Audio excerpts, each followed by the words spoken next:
Te percibo, amor, como percibe el arado la tierra húmeda en la que va adentrándose. Le susurraba al oído mientras se movía cadenciosamente dentro de ella. Úngeme de ti, de ese bálsamo sin nombre que te recubre por dentro. Un instinto ancestral los obligó a unir más aún sus cuerpos, a moverse como si se tratase de un baile acompañado por la música del agua de los jardines, del viento en las hojas de los árboles, de los trinos de los pájaros. Nur rodeó las nalgas de Yago con sus piernas y con los dedos enervados se aferró a la espalda de su amante mientras lo miraba a los ojos, sintiendo que, en ese preciso momento, el mundo acababa de pararse para observarlos, pasmado, obnubilado y envidioso ante tanto goce. Ahora entiendo lo que quieren decir los poetas cuando hablan de morir de amor, susurró Nur. Describe lo que sientes. Las puertas del paraíso. Yo soy J.C. Sánchez y esto es el Café de la Factoría. Hoy, con su autora, Nerea Riesco.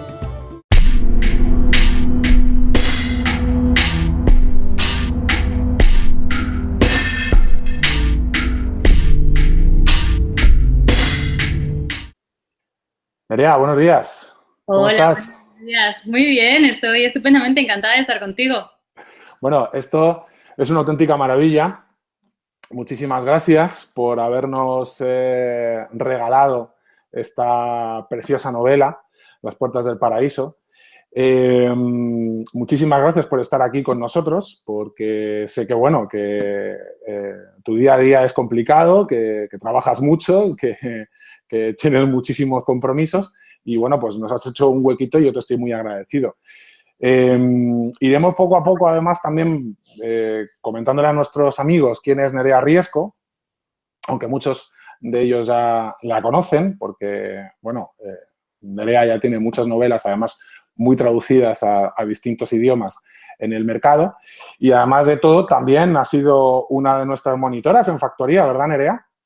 Pues sí, claro que sí. Lo primero que te quería decir era que yo sí te doy las gracias. Te doy las gracias primero por leer el fragmento de una manera tan bonita, por pensar en mí para esta entrevista y bueno, y por la paciencia, porque es verdad que hemos tenido muchos problemas para contactar, pero al fin lo hemos conseguido. Lo hemos conseguido, sí. Esto hay, quien la sigue la consigue al final. Sí, sí, sí.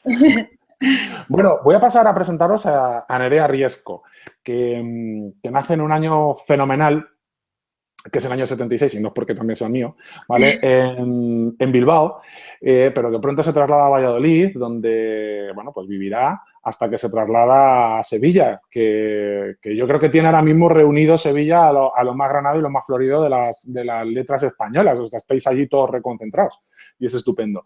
Allí cursa sus estudios de periodismo y comienza, pues yo creo que una gran y exitosa carrera de colaboraciones en distintos medios de comunicación, en los que creo que, no sé si, corrígeme si me equivoco, que todavía pues sigues colaborando, ¿no? En la facultad pues entra en contacto con un grupo que, bueno, pues al igual que ella, tiene muchísimo interés en el mundo de la literatura y de la creación literaria, ¿no? De estos primeros contactos, pues en 2002 nace su primer libro de relatos con el sugerente título de La ladrona de almas, ¿no? De Ladrona de almas. En 2004 gana el 9º Premio Ateneo Joven de Sevilla por El País de las Mariposas, con el que yo ahora mismo estoy. Y también me está encantando, no digo más. En 2007, As Mágica, su segunda novela.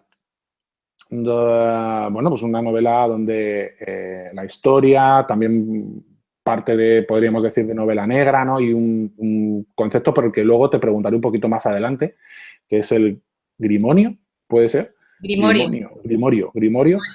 Luego te preguntaré porque me ha parecido muy interesante. Se entremezclan, ¿vale? También ha sido, pues, un auténtico exitazo y ha sido traducido a varios idiomas. Colabora, como he dicho anteriormente, en distintos medios de comunicación, imparte talleres de creación literaria. Con nosotros has estado además también impartiendo aquí en Factoría el famoso taller de bestseller, ¿no? Creación de bestseller. Yo creo que es un concepto un poco así medio etéreo, pero bueno, también podemos comentar a lo largo de la entrevista. Y en 2010 publicas El elefante de marfil, una novela ambientada en la Sevilla del siglo XVIII, que ha sido traducida también a más de 10 idiomas o a 10 idiomas. No sé si estás ahora también con alguno más. Sí, hay, todavía hay, están vendidos los derechos a varios idiomas que aún todavía no han salido. Por ejemplo, uno de ellos de los que están vendidos los derechos pero aún no han salido es Grecia, que, bueno, como está en una situación económica un tanto complicada, quizá solo se quede en eso, ¿no? Y eso es una pena también, ¿no? Como la situación económica influye en la cultura, pero bueno, de eso Otro cantar. otro tema de charla, pero bueno, que no nos ocupa ahora, pero sí. Es verdad. Y bueno, también en 2010, un poemario erótico. Hemos leído ese fragmento además también, pero es que la mayor parte de la novela de Las Puertas del Paraíso, no la mayor parte, pero sí en muchos fragmentos y muchos capítulos de la novela hay escenas de alto contenido erótico, unas en un contexto, otras en otro. Esta me parece preciosa. O sea, creo que te lo he comentado además antes en privado, pero lo digo también en público, me parece de una sensualidad que hacía mucho tiempo, creo, bueno, no recuerdo haber leído nunca, y me parece una manera de describirlo por el contexto además en el que está, estupendo, por el porqué de los personajes, y que no voy a desvelar tampoco nada, que se lo lea a la gente, que eso es lo que tiene que hacer, leérselo y demás, pero bueno, que están en el contexto de una primera vez dentro de la pareja, y me parece verdaderamente fantástico cómo lo describes. También en 2013 el libro de relatos Todas son iguales, en 2014 Tempus y ya en 2015 Las Puertas del Paraíso, ¿no? Que nos cuenta, bueno, pues, entre otras muchas cosas, pues lo que tiene que ver con la reconquista por parte de los reyes católicos del Reino de Granada, y bueno, pues la visión que nos ofrece, o desde el punto de vista que nos ofrece Yago, que es el personaje principal, que es un personaje ciego. Así que ya vais entendiendo un poco por qué va el tema de lo que decía anteriormente, y que, bueno, pues que acompañará a los reyes católicos dentro, pues un poco de la corte de personas que les sigue, pues en sus viajes hasta conquistar Granada, ¿no? Y también va con su padre, pues desde Valladolid hasta Granada. Sí. Un poco un viaje parecido al que hiciste tú hacia el sur, desde Valladolid, Nerea. Quiero empezar por preguntarte, ¿tiene algo de autobiográfico precisamente este viaje con los personajes de tu última novela, partiendo desde Valladolid, como decíamos en este momento, hasta hacia el sur, ¿no? Un poco salvando, evidentemente, las cuestiones de carácter temporal, ¿no? Que no tiene nada que ver, hay una distancia importante, pero ¿tiene algo que ver con esto? Bueno, yo creo que totalmente. Yo siempre digo que creo que en el caso de los autores, todos los personajes son el autor. Es verdad que me encuentro con autores que cuando les entrevisto me aseguran que no, que ellos no pueden identificarse con determinados personajes suyos, que a lo mejor pues son unos violadores en serie o unos asesinos o todo este tipo de personajes. Pero yo tengo la teoría de que todos somos todos los personajes, incluso hasta el personaje más rastrero que hemos dibujado, seguro que está recuperando algo de nuestra personalidad que estará para siempre ahí escondido y que nunca saldrá, pero que está ahí, ¿no? Y una de las experiencias, yo creo que son más intensas de las que yo he vivido, es el haber atravesado la península. Yo nací en Bilbao, como decías antes, he vivido mucho tiempo en Valladolid y ahora vivo en Sevilla. Y he atravesado la península y he percibido ese cambio de clima, cambio de carácter, cambio de arquitectura, que era una de las cosas que me interesaba plasmar en Las Puertas del Paraíso, ¿no? Cuando uno viaja a otra ciudad, percibes el clima, percibes el carácter, pero también, por lo menos yo, las construcciones, las edificaciones, cómo son diferentes, ¿no? Y sí, claro, eso se va quedando dentro de ti. Y cuando tienes que plasmar las cosas, incluso yo creo que cuando planteas crear un mundo imaginario, está basado en esas mimbres que tú ya tienes trabadas desde hacía mucho tiempo, ¿no? Sí, yo creo que es muy complicado, por no decir imposible, ¿no? El abstraerse de todo lo que has vivido, ¿verdad? Y al final, bueno, justo lo que dices tú, ¿no? En Las Puertas del Paraíso creo que se refleja fenomenalmente bien esos trabajos que además personaje oscuro dentro de tu novela está encargado de llevar a cabo, o le encargan ese personaje italiano, ¿no? O de origen italiano, le encargan los reyes católicos el llevar a cabo de según qué tipo de edificaciones y se ve perfectamente bien, exactamente igual que, bueno, pues cuando los personajes están en determinadas ciudades y caminas por el interior de esas ciudades, ¿no? Que yo creo que es un trabajo importante de documentación y de búsqueda, ¿no? Nerea, fuiste la ganadora del premio Ateneo Joven de Sevilla, ¿no? Del Apolo y Baco en 2011, creo. Del Factoría Creativa en 2015, si no recuerdo mal. Sí. Y finalista del Espartaco en el 2008. Sí. Si sigo, se me van a acabar los folios para poder apuntarlo absolutamente todo. Yo creo que es muy brillante. ¿Cómo dirías que ayuda a un escritor novel? Esto lo comentábamos también hace tiempo con Juan Ramón, ¿no? El presentarse a un premio literario para desarrollar tu carrera, ¿no? Porque yo creo que siempre está un poco ese punto de discusión en el que si es importante, no es importante, ayuda, no ayuda, los premios son limpios, no lo son. Bueno, un poco este debate que sabes que está ahí. ¿Qué opinas? Bueno, yo la verdad es que presenté la novela al premio al Ateneo Joven, que fue el que realmente me ha abierto el camino por el que luego me dirigiría y que me ha permitido estar dentro del mundo de la literatura y vivir de la literatura, que parece muy complicado. De hecho, yo siempre pensaba que iba a ser mi hobby, pero curiosamente yo soy periodista, trabajaba en el mundo del periodismo y no me pagaban nunca.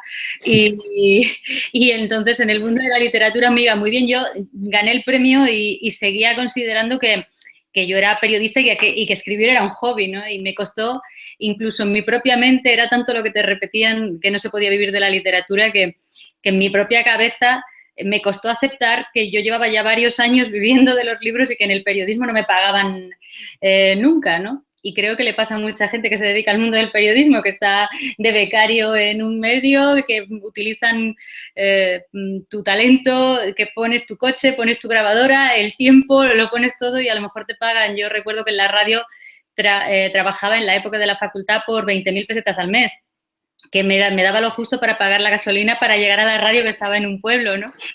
Y bueno, al final el premio literario fue casi como, no sé, yo creo que hay muchas cosas que te ocurren en la vida que es el destino el que te guía, ¿no? Y yo escribí la primera novela un poco a tientas, pensando qué iba a hacer con ella, no lo tenía muy claro. Y entonces valoré, supongo que como todos los autores que comienzan y que se enfrentan a su primera novela y dicen, ¿ahora qué hago yo con ella? No, la tengo aquí, ¿ahora qué hago con ella? Y valoré varias opciones. Valoré el enviarla a agentes, valoré el enviarla a diferentes editoriales. Yo cuando imparto los talleres de creación literaria siempre me gusta dedicar algún tiempo de una de las clases para precisamente esto, ¿no? Porque además mi último taller, como hablabas antes, era sobre la creación del bestseller. Y entonces, sí, podemos planear muy bien cómo crear nuestra obra, pero qué hacer después cuando tenemos la obra, ¿no? Y mucha gente de la que me escribe al correo, me escribe a Facebook, me pide precisamente consejo para qué hago ahora, ya la tengo, ¿no? ¿Qué hago ahora? Y valoré eso, el acercarme a una editorial. Entonces había que hacer pues como una especie de trabajo de selección, ¿no? Decidir cuál es mi género, a quién se lo voy a mandar, de qué manera. Qué difícil es eso, ¿verdad? O sea, qué difícil es encasillar. Un poco posterior, sí. O sea, decir, a mí, por ejemplo, me sucede, o sea, que es verdad, te lo preguntan y dices, bueno, pero ¿tú de qué género quieres escribir? Y dices, en un principio, yo de todos. O sea, decir, ¿por qué me tengo que quedar en uno? Digo, no sé, depende del momento, depende de la cuestión, ¿no? O sea, y creo que... Claro, sí. Lo que pasa es que eso es bonito y romántico decirlo, pero es cierto que si eres muy difuso, al final es más complicado que sepas a qué editorial dirigirte, que sepas dónde centrarte. Esto es como el resto de las cosas de la vida, ¿no? El maestro, ¿cómo es? Aprendí de mucho, Aprendí maestro. de mucho, maestro de nada, ¿no? Entonces, si escribes poemas, si escribes cuentos, escribes novela de ficción, de fantasía y luego escribes una histórica y luego escribes, al final es un poco como que el editor termina sin tener mucha credibilidad en qué es exactamente lo que tú estás haciendo, ¿no? En qué te has especializado. Y realmente eso es uno de los trabajos, ¿no? Ya tengo la novela y ahora cuál es el género de mi obra, ¿no? Y evidentemente tú no puedes mandar a un sello de Fantástica una novela histórica, por ejemplo, por poner un ejemplo, ¿no? Y bueno, era un trabajo previo que yo me planteaba. Y justo en aquel momento apareció entre mis manos una de las posibilidades que yo tenía siempre en mente, eran los premios literarios. Y entonces apareció el Ateneo Joven de Sevilla, que es un premio de mi ciudad, además. Y fíjate, es una cosa que siempre la cuento en petit comité, pero bueno, ya que nos ponemos aquí con el café y podemos hacer estas cosas. No, no nos escucha nadie, No, solo no te escucha nadie. 26.000 personas, son nada más. Yo me leí las bases del premio. Además, por aquella época yo seguía haciendo la tesis, que como sabes sigo haciendo la tesis. La tesis es la tesis que históricamente más va a durar de todas las que se han escrito. Y yo me acuerdo que se lo contaba al director de mi tesis y él me decía, bueno, tú preséntalo al premio, pero tú no sufras cuando no te den el premio, ¿eh? Porque tú sabes que estas cosas están dadas. Y yo decía, sí, sí, sí, sí, no voy a sufrir, no voy a sufrir. Pero yo lo presenté porque en las bases del premio decía que en el caso de que no ganaras el premio, el comité editorial, si consideraba que tu novela tenía la suficiente calidad, podía proponerte editarla. Entonces pensé, bueno, entonces se las leen todas. Porque mi duda era pensar, bueno, mandas algo y ni siquiera se lo leen porque ya está el premio dado, ¿no? Claro. Y además, en aquella época, que no sé si ahora en muchos premios, porque ya miro pocos premios, pero no sé si ahora en los premios te permiten enviar las obras en ediciones digitales. Pero en aquellos años, no, en aquellos años tenías que mandarlo en papel, me acuerdo que eran 5 copias en papel, encuadernadas. Y entonces a mí aquello que yo en aquella época, como te digo, trabajaba en una emisora de radio en la que me pagaban 20.000 pesetas al mes, yo no recuerdo lo que costó aquello. Pero una inversión, eso ¿Sí? era una inversión sin saber nada. O sea... Sin saber nada. Todo esto en lenguaje sevillano sería que costó una jarta. Pues así. Y yo pensé, bueno, si yo no gano con esto, pues claro, 5 copias de una novela que eran 400 y pico páginas, pues era un paquete enorme. Y yo dije, bueno, esto está muy bien porque primeramente son 5 copias, solo me he gastado el dinero de las copias y encuadernarlo, pero lo puedo llevar yo hasta la editorial porque esto era en Sevilla, entonces dije, bueno, ya me ahorro el dinero de enviarlo. Y luego, además, a la persona que me abrió la puerta, a la que le entregué el paquete, le dije, oye, si no gano el premio, ¿puedo venir a recogerlos? Porque decían, las obras se destruirán después. Y él me dijo, sí, sí, sí, al día siguiente, en cuanto salgan los nombres de los ganadores, tú vienes aquí, lo buscamos y te lo devolvemos. Total, que yo iba convencida de que aquello no se ganaba. Y lo gané. Y siempre que me preguntan por los premios, yo creo que uno tiene que hacer una especie de criterio de selección, tener en cuenta qué premios son, ver quién los gana los años anteriores y darte cuenta de claro, si siempre los gana gente famosa, a lo mejor te tienes que plantear que quizá no ya están dados, ¿no? Pero en el caso del Ateneo Joven de Sevilla, por ejemplo, tal y como yo lo he vivido ahora después, era un premio que se daba a gente que era menor de 30 años. Y yo creo que gente menor de 30 años les hay que escriben novela, pero no hay tantos. Entonces yo creo que hay ya hay una criba inicial, ¿no? No hay tanta gente con menor de 30 años que escriba novela y yo creo que con eso ya te quitabas bastante. Pero por eso yo siempre les recomiendo a los alumnos que si se van a presentar a premios, miren el premio, quién lo ha ganado en años anteriores, cuál es la dotación económica, si al final te ponen que se puede declarar desierto, por ejemplo, porque eso a lo mejor es que simplemente hay una subvención y si no se lo dan a nadie se la queda la persona organizadora. En fin, hay pequeños detalles en los que uno se tiene que fijar a la hora de presentar los textos, pero siempre incentivo para que la gente que está empezando a escribir se presente a premios, porque yo creo que hay una importante diferencia entre las personas que te dicen yo escribo para mí mismo y que está muy bien, no digo que no esté bien, pero los escritores no escribimos para nosotros mismos, tenemos que ser honestos, escribimos para otro y cuando escribes para ti mismo escribes de una manera y cuando escribes para otro escribes de otra. Y esto es como seducir.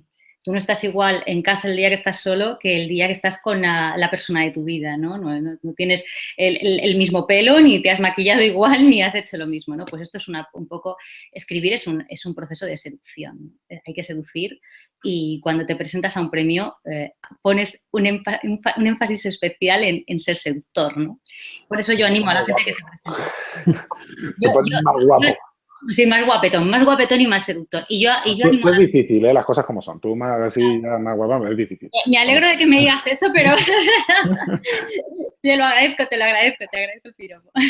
No, bueno, yo estoy muy de acuerdo contigo en ese sentido, ¿no? Yo creo que hay una labor Además, a día de hoy a los autores nos ha venido a ver una ayuda importante que es Internet. O sea, una cosa que antes pues no teníamos, ¿no? Y toda esa labor de búsqueda, ese trabajo inicial, como dice un amigo común que es Teo Palacios, ¿no? Has hecho tus deberes, ¿no? Vete con tus deberes hechos anteriores, yo creo que es muy importante.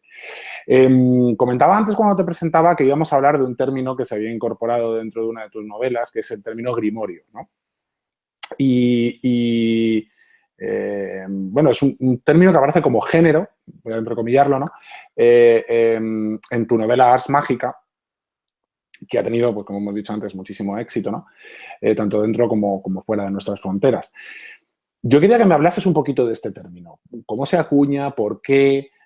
Evidentemente, a tenor un poco del título de la novela, ya nuestros amigos van a saber un poco que, bueno, nos vamos un poco metiendo dentro de mágica, o sea, dentro de magia, fantasía, bueno, muchas cosas. Pero háblanos tú, ¿qué es eso de grimorio?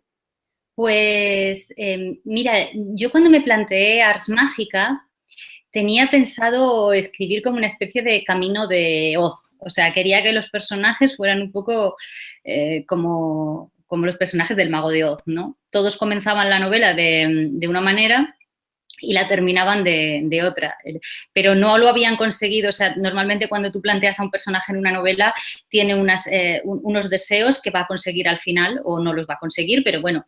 Pero realmente mis personajes conseguían lo que iban buscando, no al final, sino en el cambio, ¿no? En el proceso que iba avanzando la novela. Y llevaban dos vidas paralelas. El personaje principal, de un lado, era una persona súper firme, seria bueno, pues realista, no creía para nada en la magia y desmontaba cualquier teoría de la magia, pero luego había otro personaje que no, que creía totalmente en la magia y en la posibilidad de que esa magia existiera. Entonces, llegó un punto en el que, como bien decías, a las personas que nos estén viendo ahora, pues les diré que Ars Mágica es una novela sobre un proceso de brujería real, el de las brujas de Zugarramurdi, que bueno, se ha hecho famoso por la película de Ales de la Iglesia. Ales de la Iglesia, sí. Pero esto fue un proceso de brujería real y entonces aproveché aquel proceso para informarme de esas personas, qué es lo que hacían exactamente, por qué eran brujas, y qué clase de cosas hacían. Y bueno, empecé a leer sobre las curanderas, sobre esas personas que vivían de hacer, pues, casi de médicos, ¿no? Y utilizaban hierbas, las hierbas que en la actualidad muchas de ellas se siguen utilizando en los procesos de farmacológicos, ¿no? Que bueno, sí. Tú sabes, tú conoces. Y entonces, de repente me encontré, fui al País Vasco, porque es en el norte este proceso de brujería. Empecé a comprar manuales de hierbas curativas de siglos pasados y todo ese tipo de cosas. Y de pronto me encontré con un montón de recetas mágicas que se supone que funcionan. Y pensé, bueno, qué divertido sería que el libro, en cada comienzo del capítulo, tuviera las recetas mágicas que luego se van a desarrollar dentro del capítulo, ¿no?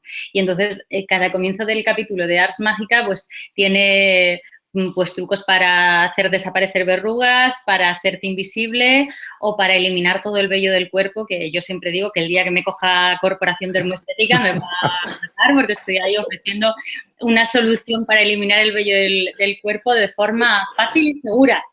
Señores.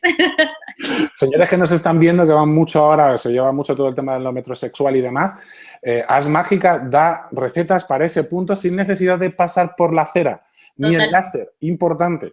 Sí, totalmente. Y entonces todo ese tipo de recetas, de fórmulas, de maneras de alcanzar a través de formulaciones químicas o mágicas, pues el resultado que queremos, al final es un grimorio, ¿no? Un libro en el que se van acumulando y juntando recetas mágicas. Y como digo, cada capítulo pues te habla de cómo enamorar a alguien, cómo desenamorar a alguien. Siempre pensamos en cómo enamorar, pero ¿y cuándo queremos desenamorar a alguien, ¿no? Alguien que es muy pesado, dices, bueno, pues esto está muy bien, esta solución, y ahí están plasmados. Así que el que quiera puede verlo. En el índice de Ars Mágica se encuentra ese grimorio que son las recetas mágicas para soluciones rápidas y sencillas. Y además, me sirve muy bien de avanzadilla para comentarles a todos aquellos que están escribiendo, que quieren ser escritores y demás, una cuestión que muy pocas veces además se plantea, que es todo el tema de los encabezamientos de los que tú hablabas en cada uno de los capítulos. Algunos somos muy, a mí me ha pasado, y estoy en proceso de reconvención, con el tema de las citas literarias y demás, que era algo que se utilizaba hace bastante tiempo, muchísimo, con mucha frecuencia en las novelas. Bueno, pues a día de hoy, si no tiene un sentido para cada capítulo, como ha dicho Nerea en el caso de Ars Mágica, no las pongáis, que os las hacen quitar, doy fe de ese tipo de cosas. Bueno, Nerea, dirigías además también y presentabas decías, no sé si en la actualidad lo sigues haciendo, yo creo que sí, que sigues con el programa de radio relacionado con la literatura, ¿verdad? Sí. Comenzamos ahora, de hecho, como te comentaba antes, a micrófono cerrado, ayer estuvimos entrevistando a Ildefonso Falcones, que tiene novela nueva, y comenzamos con él la semana que viene. Bueno, buen inicio también para el programa. O sea, empezamos con un primer espada también. Bueno, pues como decía, pasen y lean. Vuelve de nuevo a emitir. Y a mí me encanta el formato. Yo he tenido la posibilidad de escucharlo en más de una ocasión. Algunos de ellos además grabados, como nos da la posibilidad la tecnología a día de hoy, pues de poder hacerlo, pues así, como el tiempo es el que es, pues hay que buscarlo en momentos, ¿no? Además es una inspiración para quienes hacemos o nos encargamos de programas pues como este, porque nos ayuda también a ir incorporando cositas nuevas, pues que además no somos de formación periodista, somos outsiders y venimos aquí haciendo intrusismo dentro de la profesión, un poco aportando nuestro granito de arena y demás. Y además también has colaborado con medios como El Mundo, El País, participas en las redes sociales. ¿Cuánto hay de importante para un escritor a día de hoy, pues en todo esto de las redes sociales, en participar en distintos medios, en tener cierta visibilidad por distintos lugares, por distintos sitios? Porque parece que los escritores estamos a día de hoy un poco como a la caza del lector, ¿no? Bien decías anteriormente, escribimos para nosotros, en algunos momentos estamos en modo para mí mismo, ¿no? Que se dice, pero luego realmente escribes para que te lean. O sea, lo que quiero es que me lean, y cuanto más mejor, ¿no? Porque siempre además se oye un poco, pues aquello pues una parte de participación dentro de lo que es la vida pública por parte del escritor, ¿no? Yo no sé si en ese sentido se tiene mucho más fácil cuando tienes esa faceta, ¿no? Y has estado publicando en medios tan importantes como pueda ser El País, El Mundo. Bueno, pues diriges un programa de radio con mucha visibilidad en ese sentido, sobre todo comparativamente hablando con lo que hablábamos de redes sociales. Si es más sencillo para ti, con respecto a otros escritores, el hecho de poder encontrar pues una buena plataforma, una editorial que te apoye, potente y demás. O eso no tiene absolutamente nada que ver. Me refiero sobre todo por la irrupción de nuevas, nuevas, entrecomillado, ¿no? Pero de nuevas compañeras, como puede ser Mónica Carrillo, por ejemplo, o por su profesión y su exposición pública a través de Antena 3 en el telediario de los fines de semana, por ejemplo, ¿no? O Maxim Huertas, ahora que también está de vuelta otra vez, y algún otro compañero en ese sentido. Bueno, a mí me ha costado mucho entrar en redes sociales. He tenido, si te digo otra cosa, miento. Yo he tenido un conflicto con las redes sociales porque en un primer momento me daba la sensación de que exponer era exponer tu vida y no lo tenía como muy claro. Luego me he dado cuenta de que las redes sociales es algo que es un instrumento para ti, entonces tienes que aprender a manejarlo. Cuando alguien me habla de que se va a dejar Facebook porque están metiéndose en su vida o porque tiene conflictos o porque discute con gente, pienso que tú debes ser el dueño de ese mundo y tú debes de controlar ese mundo y saber dónde cortas, ¿no? A mí ahora las redes sociales me gusta dar difusión a mi programa a través de redes, me gusta un determinado grupo de gente que tengo en Facebook, que además yo siempre les digo que son mis compañeros de trabajo, porque en realidad yo me paso mucho tiempo del día delante del ordenador escribiendo la novela y ellos están ahí, son como los compañeros de la mesa de al lado. Ahora que estoy en pleno proceso de creación de la nueva novela, en ocasiones les digo, bueno, pues necesito apodos de pueblos, a ver quién me dice, y empiezan a mandarme o me he enterado de tal cosa, alguien lo sabe, y te empieza ahí enseguida ahí. Entonces, al final, yo creo que para mí ahora mismo las redes sociales se han convertido en una ayuda más que en un lastre, y en muchos sentidos, ¿no? Pero yo creo que son cosas diferentes. Yo empecé a escribir y no tenía para nada redes sociales, ninguna. Tenía el correo electrónico y ya está, no tenía ni blog. Me costó mucho, o sea, yo creo que hasta ya he entrado bastante el elefante de marfil, yo no abrí mi cuenta de Facebook, o sea que habían pasado ya 3 novelas sin que yo hubiera... 3 novelas y libros de relatos y demás sin que yo tuviera redes sociales. Entonces, no sé cuántas de las seguidores que yo tengo empezaron porque ya se habían leído las novelas o han venido después por la potenciación de redes sociales. Pero creo que en el caso de gente como la que tú comentabas, es al contrario. O sea, han sido personas que han triunfado dentro del mundo del periodismo y una vez que ya tienen esa plataforma han sacado sus obras, ¿no? Creo que han sido ni mejores ni peores, sino que han sido circuitos diferentes los que hemos seguido. Es verdad que en los últimos tiempos la literatura ha dado un cambio y antes, bueno, pues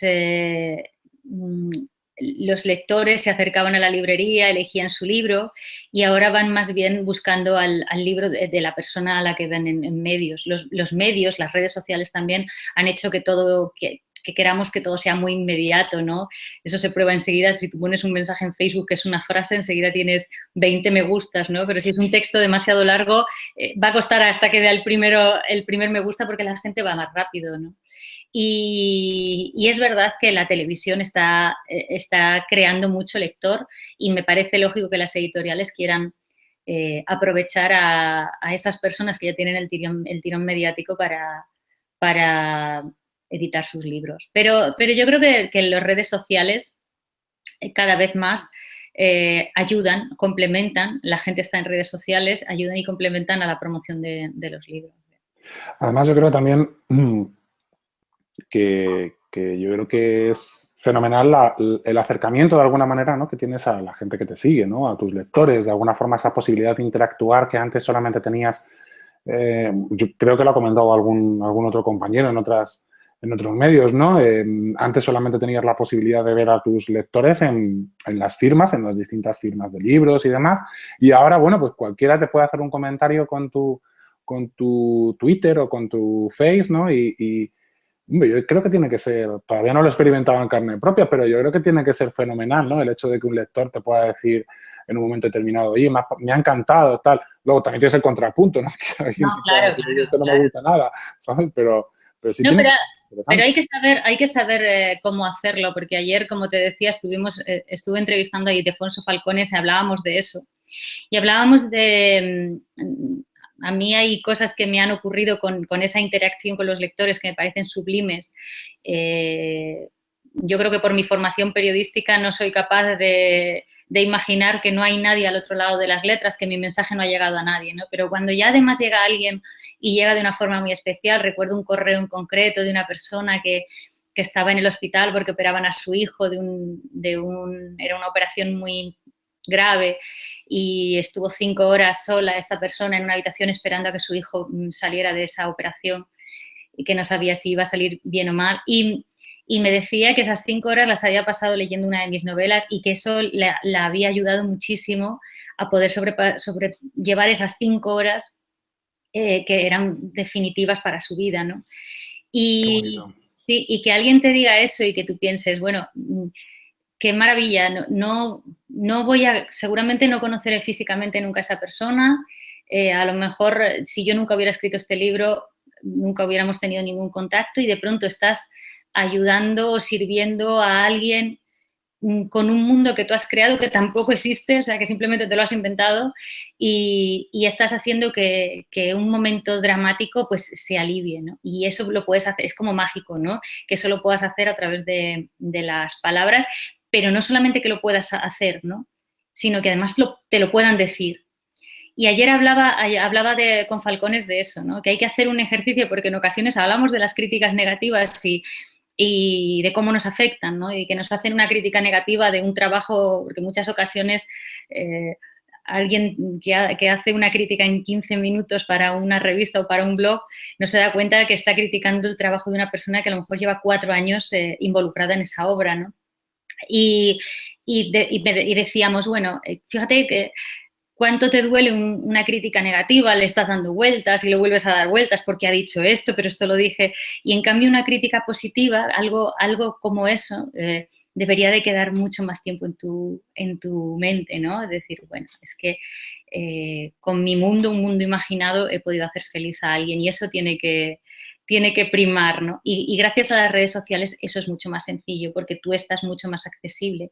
A mí me gustan los encuentros con lectores. De todas las cosas que se hacen alrededor del libro, más que las presentaciones, las entrevistas, cualquier otra cosa, lo que más me gusta es el encuentro con lectores. Cuando vas a un club de lectura que 20 personas se han leído el libro y cada una te da su opinión y cada una te dice lo que ha pensado de los personajes y lo que le ha hecho sentir cada uno. Y además, bueno, yo siempre tengo muy claro el físico de mis personajes, lo tengo muy claro en la cabeza, pero a lo mejor te viene alguien y te dice, bueno, a que para tal personaje te has inspirado en Rafa Nadal. Y tú dices, no, pero está No bien que tú, especialmente. está bien que tú hayas pensado en él cuando yo lo he escrito. Entonces, te das cuenta de que tú has creado un mundo que para ti es de una manera y luego cada persona que se lee tu novela ha creado miles de mundos paralelos. Es muy mágico. Eso es fantástico, sí. Además, yo evidentemente tengo mi visualización de Sobrenur, pero no la voy a decir aquí. Eso ya la Sí. digo en otro momento. Quería preguntarte también, Nerea, ¿nos faltan los medios de comunicación a día de hoy no sé, como un mayor número de productos o una mayor oferta, por decirlo así, para el público relacionada con el mundo de la literatura? ¿Crees que hay demasiado poco y demasiado poco con calidad? Es decir, este país es el país que menos lee del entorno europeo. Creo que está por debajo del 40% de personas de este país, en 46 millones de personas que más o menos somos, oye, pues no está mal, ¿no? ¿Crees que contribuiría de alguna manera a que en los medios hubiese una mayor programación, como pueda ser tu programa o como pueda ser este mismo? Por si alguno nos está viendo. Sí, bueno, te diré que yo no sé cuántos programas se están dedicando, tanto en radio como en televisión, te puedo contar con los dedos de la mano de gente que se está dedicando a la literatura. Yo siempre tengo críticas al respecto. A mí me parece que es una auténtica vergüenza que España sea lo que tú estás diciendo, ¿no? Y además la diferencia que hay cuando vas, por ejemplo, a Italia. Yo vendo mucho en Italia Y en Italia es como tú organizas una presentación de libros y aquello se llena de gente. La gente está deseando tener el libro en edición trade, que es el de tapa dura, en lugar del bolsillo, porque dicen que, Qué bueno, pasada. que les gusta más la tapa dura. A mí también, a mí también. Y al final, claro, te das cuenta de que se está perdiendo esa magia de los libros. Yo recuerdo con mucho cariño eh, mi infancia cuando me regalaban un libro y empezaba la aventura de leerlo y las sensaciones que me provocaba. Y a mí me produce mucha tristeza que eso a lo mejor ya no les vaya a pasar a otros niños, ¿no? No entren en ese placer de leer, o sea, que no se convierta en una obligación. Yo pertenezco a bueno, es una actividad que se organiza desde la Diputación de Sevilla que se llama El Placer de Leer, que precisamente se llama así por eso, ¿no? Porque los jóvenes, los más jovencitos, encuentran ese placer de la lectura y que dejen de verlo como una obligación. Pero me contaba uno de los participantes, otro de los autores, que había ido a cenar a casa de unos amigos y que tenían a un niño muy jovencito y que el escritor estaba contando que estaba leyendo un libro, estaba diciendo, pues ahora mismo estoy leyendo tal libro y tal, y que el chico le dijo, pero tú con lo mayor que eres todavía lees, y claro, fue como, claro, el momento en el que tú sientes que leer es una obligación, que se ha convertido en una obligación, es una pena, ¿no? Y a mí me gustaría que la gente recuperara ese placer, el placer de leer y de verdad de sumergirte en ese mundo maravilloso. ¿Cómo se hace? ¿Cómo podríamos hacerlo? Yo no lo sé. Yo creo que tú ya estás poniendo tu granito de arena haciendo el programa, que yo también pongo el mío, ¿no? Haciendo el programa y, intentar y cruzar los dedos para que el bestseller del año no sea un libro que se llama Destroza este diario, que consiste en ir pasando páginas y que pega aquí un chicle chupado y dibujar Sí, sí, sí, una yo creo que mosca muerta. a mí hay cuestiones, y meto mi pequeña cuña, ¿no? Hay cuestiones como que un determinado personaje bueno, pues del mundo YouTube o del mundo redes sociales, me da igual cual sea, ponga una palabra y eso sea retuiteado millones de veces en todo el mundo, cuando la palabra por sí sola no quiere decir absolutamente nada, ¿no? Mientras que, pues a lo mejor un trabajo como el que tú decías anteriormente, 4 años, otros muchos, bueno, Aránzazu cuando estuvo aquí también explicándonos un poco que Neinheim era la obra de su vida, es decir, 18, 20 años detrás de una novela como Neinheim, ¿no? Y no es la única, hay muchos más, ¿no? Entonces, da un poquito de penas. Fundamentalmente porque además detrás de los libros no hay pues todo un reto a la fantasía de cada uno de nosotros, ese individualismo, ¿no? Que cada cual puede poner, como decías tú anteriormente, con la percepción de los distintos personajes que aparecen en las distintas novelas, ¿no? Cada uno se lo imagina de una manera, le da su pequeño toque, visualiza cómo sería pues, la Sevilla del siglo XVIII, que a lo mejor no tiene nada que ver con los datos que tú verdaderamente has tenido que contrastar para hacer tu novela, ¿no? Y ellos se están imaginando los olores, el ruido, porque no solamente es la descripción física real, sino lo que hay detrás de todo eso a su manera. Entonces, por contrapunto también tenemos esto que quería comentarte también, que era el fenómeno booktuber, como ayuda de alguna manera a la lectura para el mundo joven. Es decir, las nuevas tecnologías son muy visuales, los jóvenes, los pequeños ven cualquier cosa y ya están con el dedo como si fuese la pantalla de un iPad y demás, en lugar de hacer así, pasando por un para otro, que cuesta un poco más, ¿no? Entonces, ¿crees que ese fenómeno booktuber puede ayudarnos de alguna manera, ¿no? A ir introduciendo cada vez más a través de la literatura juvenil, fantástica y demás, en ese estadio, en ese escalón que todos debemos atravesar en un momento determinado para seguir leyendo? O bueno. Sí, no, yo creo que cualquier empujón al respecto me parece muy interesante y me parece, siempre que alguien me habla de libros que se han vendido muchísimo y que se habla muy despectivamente de ellos como bestseller y demás, yo ya sabes que mi tesis doctoral trata sobre la creación del bestseller y tengo muchas clasificaciones acerca de los distintos libros que se venden mucho, ¿no? Yo creo que libros que son criticados, no sé, o que lo han sido, por ejemplo, tipo Código da Vinci, que arrasó en ventas, yo creo que deben de despertar nuestro interés y nuestra admiración. Libros como, no sé, 50 sombras de Grey, para mí son libros que abren puertas. Yo muchas veces pienso que gente o conozco gente que nunca había leído, que se leyó el Código da Vinci y que de pronto se lo pasó tan bien que dijo, quiero leerme otro libro y me lo decía Me animo, me animo, me animo. Sí, me decía la bibliotecaria de un pueblo al que fui a dar una charla, me decía, bueno, es que a raíz de eso mucha gente que nunca había leído me decía, oye, ¿tienes alguno parecido a esto y tal? Y siguió. Y si de 10 personas que leían el libro, 3 luego ya se quedaban enganchadas a seguir leyendo libros, pues bienvenido sea, ¿no? Y lo mismo ocurre con, pues eso, con Harry Potter, 50 sombras de Grey, libros que de repente han hecho que alguien descubra eso, ¿no? El placer de la lectura y se lo pasan genial. Y entonces a mí me gusta pensar que lo mismo que ocurre con las youtubers que se están poniendo muy de moda, presentando maquillaje y perfumes y hablando de las compras que han hecho ese fin de semana, pues va a ocurrir lo mismo. Esto es como deseo de Navidad para anticipado, ¿no? Va a ocurrir lo mismo pero con los libros, ¿no? Y la gente va a decir, sí, me he leído este libro y me ha encantado y va a haber 5.000 seguidores diciendo, y yo lo voy a comprar también porque tú me lo has recomendado. Y eso me parece perfecto. Yo creo que cualquier cosa que se haga, y me da igual el libro que sea, incluso el Destroza este diario, pero que uno vaya a la sección de libros de cualquier centro comercial y que se encuentre un grupo de chicos y chicas jóvenes allí hojeando libros, a mí me produce mucha satisfacción, la verdad. Sí, yo creo que además son el futuro, ¿no? Y forman parte de ese bueno, pues grupo de personas para las que escribimos. Ellos son los que tienen que comprar el día de mañana, ¿no?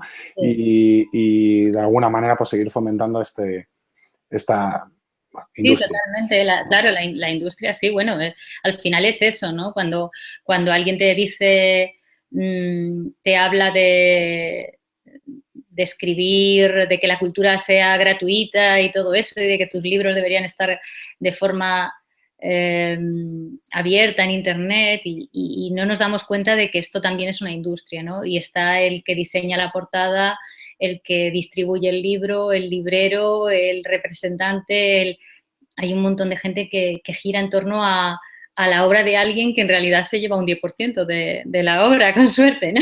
Ese es el otro contrapunto, ¿no? Yo creo que muchas veces cuando te hablan de es que los libros están muy caros y tal, ¿no? O es que, como decías tú anteriormente, deberían estar en abierto y tal. Bueno, tú trabajas gratis, o sea, tú trabajas por amor al arte o vives del aire, ¿no? O sea, es que es mi trabajo, como tú decías anteriormente. Bueno, yo le dedico muchas horas, toda la mañana aquí delante del ordenador, ¿no? Es tu trabajo, tú te pones tus horarios y tienes tu metodología de trabajo y es lo que haces, ¿no? Algunos pues nos gusta más escribir por la mañana, otros compañeros escriben mejor por la tarde, otros por la mañana y por la tarde, otros por la noche, dependiendo, pero le dedican sus muchas horas a lo largo de todo, de Sí, sí, todo sí. un gran tiempo. Entonces, Totalmente. eso hay que pagarlo, ¿no? Nerea, principalmente escribes histórica, ¿no? Pero, o bueno, yo creo que es que como se entremezclan tantas cosas dentro de tus novelas, o sea, yo no me ceñiría a un solo género, pero bueno, no vaya a ser como lo que hemos dicho anteriormente, no vamos a despistar, nos quedamos con histórica, fundamentalmente, ¿vale? Pero lo que te digo, también hay thriller en algunas ocasiones, hay romántica, pequeños tintes de novela negra, ¿no? Con algunas cosas, incluso como en las propias Puertas del Paraíso, ¿no? Y demás, que yo creo que la realidad muchas veces supera la ficción. Has participado en antologías, la erótica también, con tu poemario, ¿no? ¿Qué opinas de esto de que, además ahora, por cierto, entre paréntesis, también participas de una antología que va a salir ahora dentro de poquito con Sí, algunos otros amigos, ¿no? Con Nevsky, con Concha Perea y algunos compañeros más, ¿no? sí. Deseando estoy. Ahí lo dejo también. ¿Qué opinas de esto de que se dice que un escritor, lo hemos comentado un poquito por encima, pero que un escritor debe encontrar su género, no saltar de uno a otro para no marear también un poco al público y a los distintos editoriales, a las distintas editoriales? ¿Tú crees que hay, aparte, un solo medio para comunicar nuestro mensaje o distintos medios? Un poco asociado al tema de los géneros, ¿no? Y la transversalidad de los mismos dentro de una obra. Yo creo que cada uno debe de tener, es importante saber hacia dónde se encamina y hacia dónde quiere llegar. Si tú lo que te apetece realmente es disfrutar de la literatura, te apetece escribir, no tienes aspiraciones de edición y te apetece probar los géneros y ver cuál es el que te gusta más o te gustan varios y quieres escribir, eso es maravilloso, es algo estupendo. Si lo que pretendes es vivir de la literatura, tienes que tener en cuenta una serie de pautas. No digo que no te dediques a varios géneros y que no lo intentes por varios géneros, pero una cosa, por ejemplo, que ocurre en este país es que se editan muy pocos relatos. Si lo que escribes es poesía y relatos, tienes que ser consciente de que es más difícil que te los vayan a editar y mucho más difícil que puedas vivir de ellos, pero es por una cuestión de realidad. Es como, bueno, estar convencido de que uno quiere ser astronauta, pero que no quieres dejar de vivir en su pueblo, ¿no? Entonces va a ser más difícil poder hacer esas cosas. Entonces, yo creo que uno tiene que tener claro cuáles son sus aspiraciones y qué es lo que quiere hacer. Y realmente, es lo que digo, en España es muy difícil que te editen un libro de relatos, incluso muy difícil teniendo un nombre dentro del mundo editorial. Si ya estás comenzando de cero, es mucho más complicado que una editorial apueste por ti por un libro de relatos o por un libro de poemas.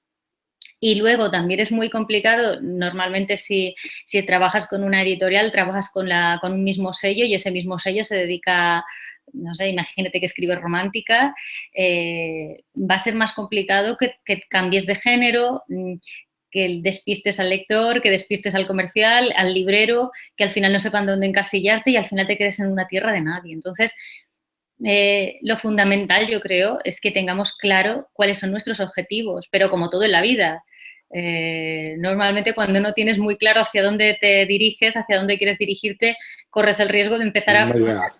caminos y al final liarte y perderte en el sendero de los entresijos. Entonces yo creo que lo importante de verdad es no creo que sea tan importante el género que tengas, sino qué es lo que quieres contar. Creo que si tienes claro qué es lo que quieres contar cabe en cualquier género. Yo creo que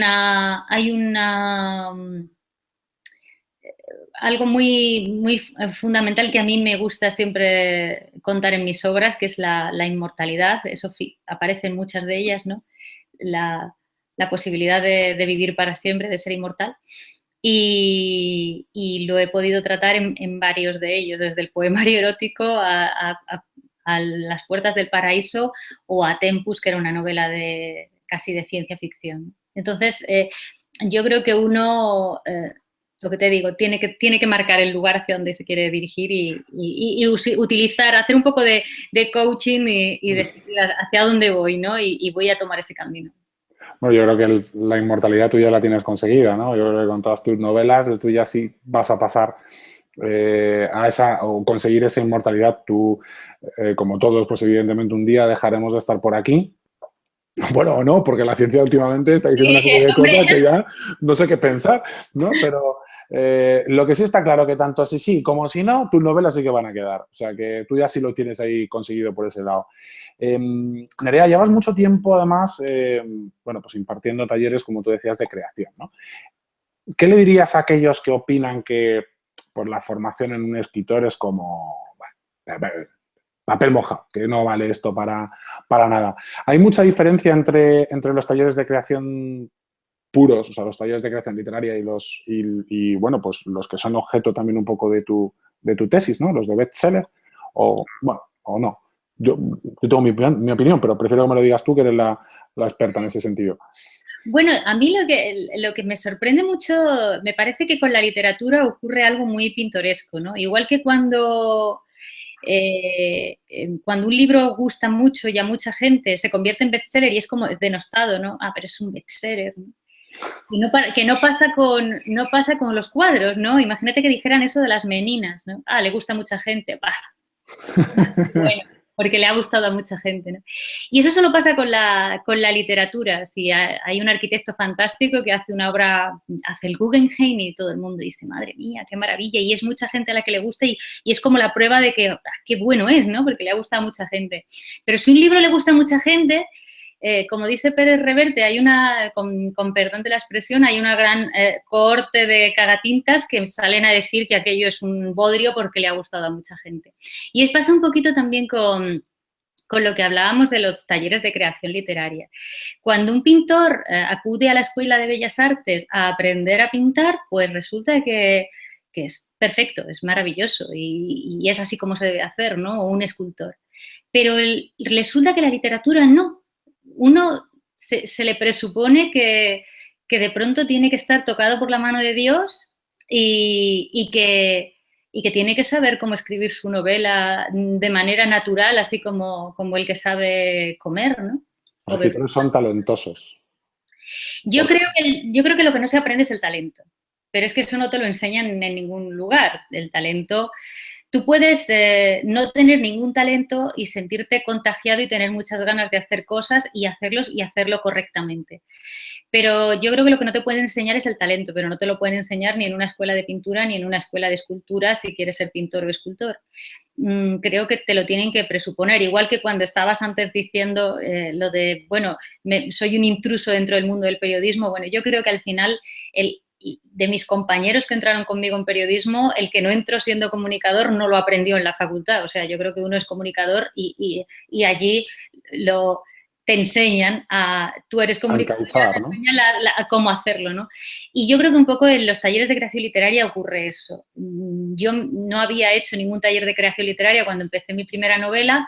Y sí que es verdad que escribía muchos relatos y demás, que eran, pues eso era un poco como gatear antes de andar. Y lo que ocurrió es que en la primera novela, pues fue un trabajo grandísimo, precisamente porque tuve que aprender por mí misma, esto se pone aquí, esto allí, aquí tiene que haber un equilibrio entre las estructuras, tengo que hacer un trabajo previo de organización, las líneas del tiempo, fichas de personajes, o sea, unos determinados esquemas y una manera también de valorar tu obra desde fuera, que es bastante complicada. Una vez que la terminas y la dejas descansar, ser capaz de mirarla desde fuera y decir, mira, aquí sobran 40 páginas porque esto no me servía más que a mí, ¿no? Y, con lo que duele eso, por Dios. eso duele mucho, pero hay veces que uno, si es honesto, de repente dice, bueno, es que todo esto que hay aquí lo he contado para mí, o sea, era una información que yo necesitaba para crear la obra, pero el lector no la necesita para nada, ¿no? Y todas esas trucos, por llamarlo de alguna manera, que a lo mejor suena muy mal, pero que es la forma en la que uno termina creando su obra, ¿no? Que es un poco pues el boceto que hay detrás del cuadro maravilloso, detrás de las meninas que no vemos, pues todo ese trabajo se puede aprender. Y el que no quiera verlo así, pues mejor para él. A lo mejor es que los demás somos más torpes y necesitamos ese previo de organización y como se dice, ¿no? Los escritores de brújula o de mapa, ¿no? Uh-huh. Y es brújula, mapa y un GPS también que es necesario para crear una obra, porque es muy complicado crear una obra, sobre todo una obra si son 500 páginas. A mí me cuesta trabajo creer que alguien que escribe 500 páginas sin organización previa no se ha metido en un fuerte embrollo, la verdad. Pues sí, la verdad es que sí. Yo estoy completamente de acuerdo contigo. Yo creo que nadie nace enseñado. Es verdad que si tú tienes un cierto talento, porque todos tenemos, y más ahora con todo el tema de las teorías de las inteligencias múltiples que nos van acercando cada vez más, desmontando mitos que teníamos arrastrando desde hace mucho tiempo hasta esta parte, nos vamos dando cuenta de que, oye, de que no tenemos por qué ser perfectos y estupendos en todo, que a lo mejor es que somos muy buenos en una determinada cosa, pero aunque seamos muy buenos, pues hay que llevarlo por una determinada senda. Te tienen que enseñar los que van por delante determinado tipo de cosas. Y eso siempre está muy bien. Nerea, ¿cómo es el proceso de creación de Nerea Riesco? ¿Cómo es un día en la vida de Nerea Riesco? Voy a hacer un poco de Bertín Osborne. Vamos a sincerarnos. Pero tenía que haberme bajado el portátil a la cocina mientras estaba. Pues mira, yo soy una persona muy organizada. De hecho, intento que todo en mi vida esté muy organizado, desde los CDs que ya no pongo nunca, que están por orden, los libros por tamaños, por colores, en fin. Soy como muy organizada en todo y para el tiempo también. Y aún así no me cunde bien. Pero lo que hago es que yo por la mañana me levanto muy temprano, porque ya estoy como las yayas, que me levanto muy, muy, muy temprano. Y, y me pongo a escribir a primera hora y estoy así más o menos hasta las 2, las 3 de la tarde, dependiendo de cómo tenga la escena y cómo haga las cosas. Luego tú ya sabes, lo que sabes ya, tengo la tesis, tengo la radio, y esto cuando no me rompo el pie, pues ya que ya que completarlo todo. Pero intento, bueno, pues que todas mis mañanas, durante todas las mañanas yo estoy escribiendo. Y eso es algo que hago, llueva, nieve o caigan chuzos de punta o salga el sol por donde quiera. Porque si no lo haces así, o la sensación que yo tengo de si no lo hago así, es que pierdo mucho la conexión con la novela. Una novela, como hablábamos antes, tú puedes tener mucho talento y puedes tener una capacidad de organización enorme, de haberla organizado y de tener muy bien montado, pero luego requiere mucha constancia. Si lo hablábamos antes, si escribes solo media hora al día, una novela de 500 páginas, puedes tardar 10 años en escribirla. Entonces, hay que estar ahí todos los días con ella y además no desconectarte de ella, porque yo creo que los personajes se quedan en ti, pero también del mismo modo pueden desaparecer. Y entonces yo conozco a mis personajes mejor que a mucha gente de mi familia. Entonces, pero es mejor no dejarles muy abandonados, ¿no? Porque si no, esa personalidad puede que se difumine. Dejan de quererte. Son como el muñeco diabólico ese que habla solo al final, la marioneta esta, no recuerdo ahora la novela, se me ha ido un poco de la cabeza. Momento sincero, ahora, momento de sincerarse. A ver. Nerea, ¿qué significa la figura de Delibes para Nerea Riesco?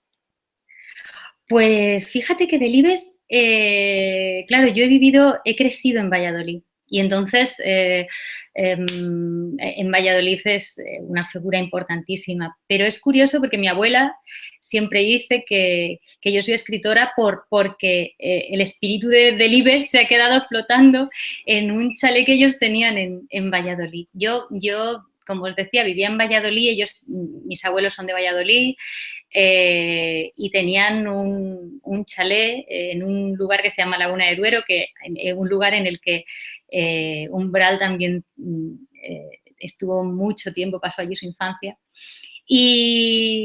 Y allí es donde se pasaban los veranos. Fíjate cómo eran antes las cosas, que claro, en Castilla, que no es como en Sevilla, ¿no? Que te vas de vacaciones a la playa, pues allí se iba uno a 6 kilómetros de la ciudad, que era donde ellos tenían el chalet a pasar las vacaciones. Y un año pues dio la casualidad de que ellos no pudieron ir, yo no había nacido todavía, una serie de cosas hizo que no pudieran ir y entonces decidieron alquilarlo. Lo pusieron el anuncio en el norte de Castilla, que era el periódico de Valladolid, y en esa época Delibes era el director del periódico. Entonces decidió alquilarlo él. Y allí pasaron todo un verano Delibes con su familia. Y mi abuela siempre dice que yo me he vuelto escritora, yo me he hecho escritora porque el espíritu de Delibes se quedó en el chalet. Y cuando Delibes murió, el hijo de Delibes vivía aquí en Sevilla, le hicimos un homenaje. Yo conté esta historia, cada uno leímos un trocito de su obra y yo, bueno, pues conté esta historia. Y él, bueno, cuando salió para darnos las gracias por haber hecho ese homenaje a su padre, me dijo, bueno, pues quiero que sepas que me acuerdo perfectamente de ese chalet y que me acuerdo que allí mi hermana pequeña aprendió a andar por el jardín que había y yo llevándola. Recuerdo perfectamente esa imagen. Y yo conté además lo que mi abuela siempre dice, que lo alquiló por 3.000 pesetas. Y él nos contó, de todas maneras, yo creo que mi padre no hubiera pagado 3.000 pesetas, seguro que fue menos. Y nos hizo mucha gracia. Entonces, fuera aparte de esta anécdota que, claro, me une a él y a ese recuerdo del grandísimo escritor, pues decir que allí en Valladolid se lee a Delibes, se lee El Camino, hay esa sensación de él, esa ciudad castellana que tenía mucho, por lo menos yo pienso que tenía mucha relación con esa personalidad de él, ¿no? Esa manera de ser, cómo él se expresaba, en fin. Así que sí, es muy importante. Bueno, un pedazo de anécdota, la verdad. O sea, yo creo que mejor piropo que ese no te puede, no, vamos, no te puedo echar yo, no te puede echar nadie, ¿no? Yo creo que la abuela lo ha clavado ahí.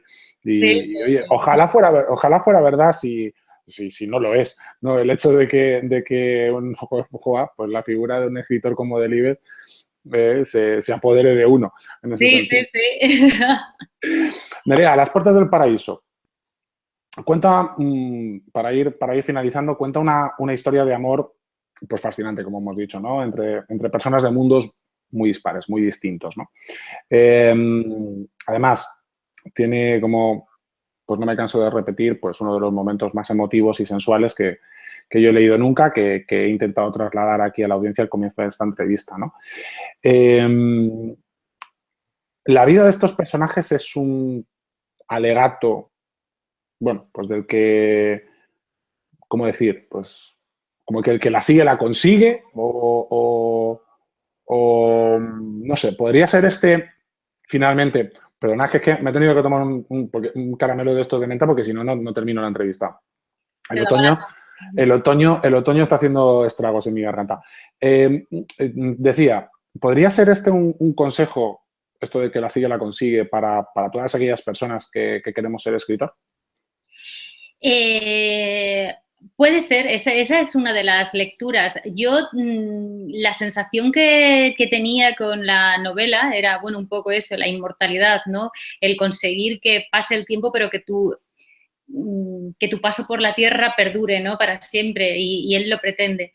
Y hay un poco un paralelismo, en casi todas mis novelas hay paralelismos entre personajes, o no sé si paralelismos o situaciones que son un poco paradójicas, ¿no? Uno de los personajes, que es Boabdil, es un personaje que iba a pasar a la historia simplemente por cómo nació y el lugar en el que nacía, y él hubiera preferido ser anónimo. Y luego está mi personaje, Yago, que es un chico que nace para pasar inadvertido, o sea, no es...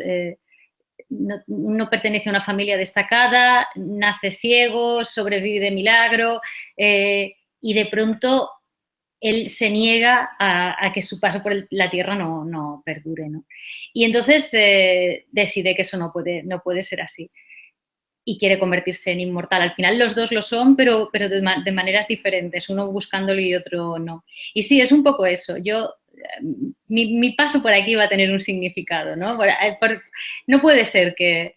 Porque al final te pones a darle vueltas y somos como muy poca cosa, ¿no? En el universo. A mí me pasa a veces cuando veo fotografías de la Tierra desde lejos y digo, fíjate, qué cosa tan ridícula, ¿no?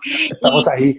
Sí, y dices, y estamos aquí preocupándonos por asuntos así, ay, Dios mío, la hipoteca y tal, y miras desde lejos y dices, pero qué cosa tan ridícula. Y al final hay cosas que son las que realmente nos hacen grandes, que es esto, ¿no? Eh, el poder trascender un poco más de este momento. Y es un poco eso lo que pretende la novela, ¿no? Sí, yo me iré de aquí, pero mira lo que pasó, ¿no? Y no voy a dejar que a las siguientes generaciones se les olvide lo que pasó, ¿no? Es un poco eso. Pues yo creo que sí, yo creo que tanto uno como otro, evidentemente uno, como tú decías, bueno, por el avatar de la historia y por sus circunstancias de carácter personal, y el otro porque, bueno, pues lo busca y es concienzudo y, bueno, yo creo que tenemos muchos ejemplos a lo largo de la historia de ciertas personas, hombres y mujeres, que se empeñaron en que eso iba a ser así y lo consiguieron, ¿no? Y creo que puede ser un muy buen resumen para cerrar, ¿no?, esta entrevista. Sabes que además aquí, Nerea, antes de terminar, a todos nuestros invitados les hacemos lo que denominamos aquí el test rápido, que son 10 Vale, preguntas así como muy rápidas de impacto, pam, pam, pam, pam, un madre poco mía. para conocerte un poquito más. Entonces, ¿qué Vale, te parece si vamos lanzando? Yo te voy lanzando una detrás vale. de otra y tú vas respondiendo, ¿vale? Venga, voy a ver, sí. Fenomenal. Vamos a empezar por un escritor o escritora. Ah, que elija uno. Sí. Bueno, pues quizá Mario Benedetti, porque fue como un romance intensísimo durante la facultad, pero bueno, tendría muchísimos, la verdad. Esta es complicada, es difícil elegir uno, ¿eh? Pero Sí. bueno, buena elección. Una canción. Hay una canción de Immaculate Fools que se llama Got Me by the Heart, que también marcó una época de mi vida. Y luego ha habido otras muchas que me han gustado y que me siguen gustando y demás, pero siempre que la vuelvo a escuchar, en mi corazón se encoge y viaja, la música tiene un efecto muy particular y de pronto vuelvo otra vez a esa sensación de todo está por delante, todo está por cumplir y los sueños ya van. Qué bonito. Esta no la había escuchado yo nunca, me la apunto. Sí. Un libro. Eh, Tengo varios también, pero hay un libro que ha marcado mi vida, que es El Principito, que además en todos los países donde voy me compro un ejemplar del Principito en la lengua vernácula. Y la verdad es que fue el primer libro que yo leí de mayor, de persona mayor, porque lo leí en segundo de GB, cuando existía la EGB. Fue el primer libro de niña mayor que leí porque tenía pocos dibujos. Entonces, así es como se calibraba si era de persona mayor o no. Y luego es un libro que he ido leyendo una y otra vez, y cada vez que lo lees, la sensación que tengo al final es, ¡guau! ¡Qué maravilla! Eso es lo mejor. Ojalá, ojalá el día de mañana yo pueda conseguir ese efecto en alguien, de verdad. Yo creo que es lo mejor que le puede pasar a un escritor. Un hecho histórico. Pues a mí me hubiera gustado mucho, quizá por haber escrito El País de las Mariposas, haber conocido a Moctezuma. Me hubiera encantado cenar con Moctezuma, porque hay algunos libros en los que se habla de él. Bernal Díaz del Castillo tiene un libro muy interesante en el que se habla de él de una manera tan especial que cuando yo me documentaba para El País de las Mariposas, pensé, ¿cómo me gustaría cenar con Moctezuma? Hablando su idioma, claro. Claro, no, sí, por supuesto. Hubiera sido una pasada de todas maneras también. Decir, oye, macho, que te va a venir aquí una que verás. Una comida. Pues me gusta mucho la comida italiana en todas sus variantes y versiones, pero como plato típico no es algo italiano, es un plato vasco que mi madre hace muy bien, que es el bacalao al pipi. Uy, qué rico, Dios mío. Y Sí, ya que vamos llegando al momento de almorzar, madre mía. sí, sí. ¿El color favorito? El rojo. Ahí la Siempre pasión, el ahí la pasión. rojo. El rojo. Un lugar para perderte, Nerea. Pues yo soy muy casera, entonces me gusta estar en lugares muy controlados y que yo tenga muy controlados. Así que me gusta mucho ir a la playa, pero al lugar en el que yo estoy, en la playa, a mi casita. ¿Y alguien con quien perderte? Que me diga a mí, que me diga a mí. Pero ¿tiene que ser alguien real o alguien imaginario? ¿Te refieres a, Lo dejo a tu elección. bueno, evidentemente hay una persona que además me ayuda mucho y que me complementa y demás. Pero yo creo que lo más importante cuando uno decide perderse, y creo que además es un ejercicio que todos deberíamos hacer, es aprender a perdernos con nosotros mismos y estar a gusto. Porque es bastante complicado. Me he dado cuenta de que cada persona, de que hay muchas personas que necesitan compañía y en ocasiones por tener esa compañía se encuentran con compañía que no es muy de calidad. Y entonces yo creo que hay que aprender a convivir con uno mismo y a encontrarse encantador y decir, qué buena compañía soy, qué bien estoy. Yo con eso y hago otro paréntesis, he aprendido sobre todo a valorar muchísimo a los que están a mi alrededor, porque no hay quien me aguante. Sí, ¿Sabes? no lo creo, no lo creo, no lo creo. No lo creo en absoluto. Pero es verdad que es muy difícil aguantarse uno mismo. Yo creo que en muchas ocasiones somos muy amables con los demás y muy cañeros con nosotros. Y Sí, sí, eso es entonces cierto. hay que aprender a dejar de ser un maltratador con uno mismo, que a veces nos tratamos muy mal. Es que nos han enseñado muy mal, nos han enseñado a ser muy autoexigentes. Sí. Una peli, Nerea. Una película de Ricardo Cuarón que se llama Grandes Esperanzas, que está basada en una novela de Dickens que también se llama Grandes Esperanzas. Y me encanta. Es una novela de color verde. Todo está en verde. No es que sea picante, sino que es una novela en la que todas las escenas de los colores son verdes. Y Joder, con lo difícil que es eso.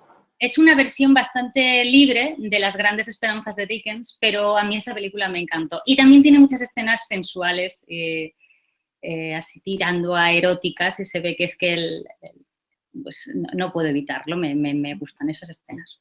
Es que al final vamos Sí, a lo que vamos, es que venimos de ahí, ¿cómo no vamos a ir a lo mismo? claro, a mí me parece que y por eso también lo plasmo en la literatura, que tiene que haber ese toque de pasión, de poesía, de lírica dentro de la literatura.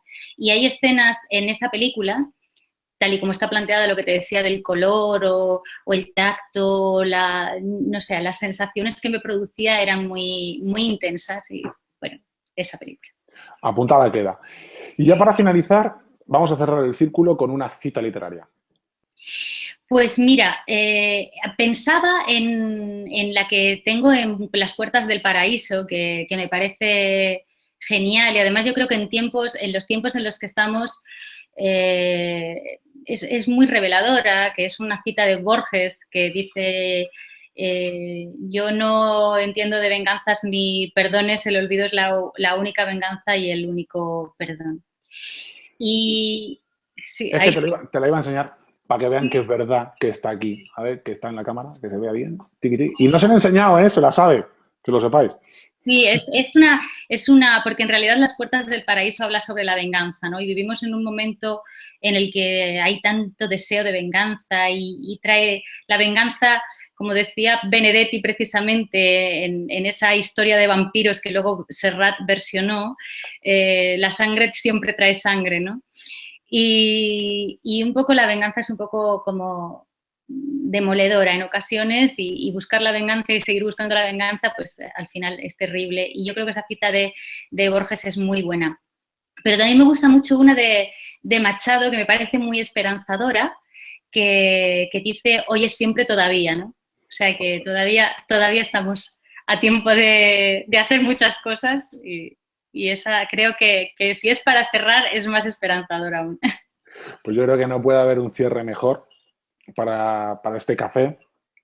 Nerea, muchísimas gracias por tu tiempo, muchísimas gracias por tus respuestas, por tu saber, por tu amabilidad, por tu carácter y sobre todo y por encima de todo, por tus novelas, por tu arte y por tu forma de contarnos historias. Sigue contándonos muchas historias. El siguiente que está por venir, que está por terminar, espero poder contar contigo para tomar otro cafetito.